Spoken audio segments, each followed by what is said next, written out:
Well, many people would agree with me that I feel Charles Hemenway was one of the greatest people who ever lived in Hawaii. He was a teacher, first of all. He came here to Hawaii to teach at Punahou, starting in 1920. He was one of the original regents of the University of Hawaii. Under his 30 years, you know, the university here, which started out as, you know, what we call a cow college with just a few hundred students. By the time he left in 1940, you know, we had a student body of, must be 3,000 at least. And Mr. Hemenway, as part of his responsibilities as Board of Regents, looked around the student body and wondered, how come there weren't very many Polynesians and Asians on the student body? And he wanted to change that.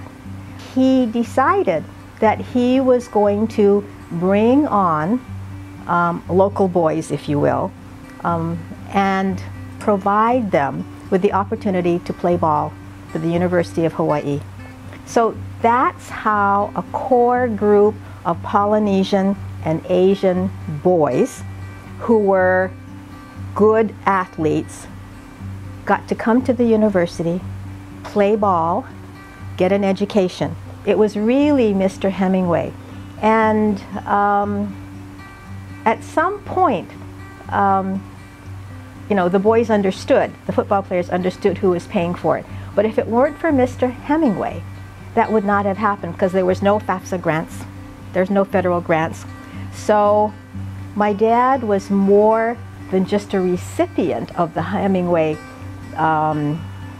benevolence. He really found a mentor in Mr. Hemenway.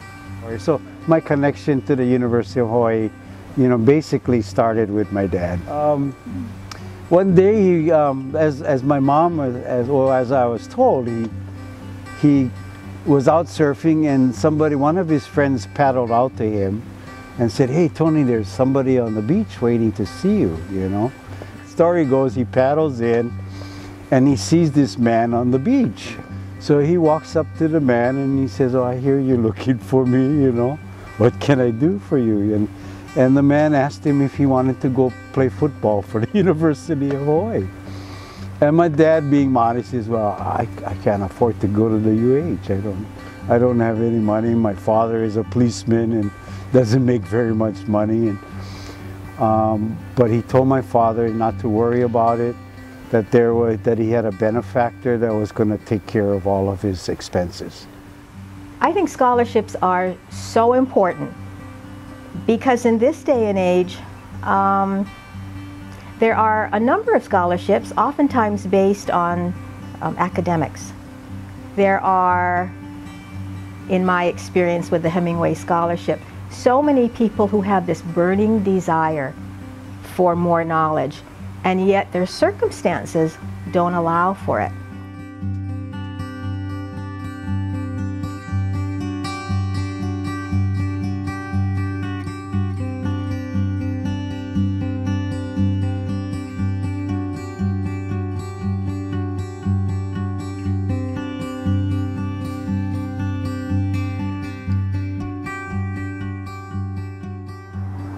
I was sick and I had idiopathic dilated cardiomyopathy.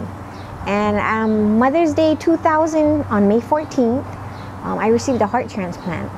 And so because of all the limitations, I wasn't able to go back to my previous jobs. So I decided that because of my age, I thought that maybe I should go back to school and better myself, and then I could get maybe a better job, you know. So that's how my academic journey started. Being given opportunities, scholarships, it brightens people's days, it brightens our future.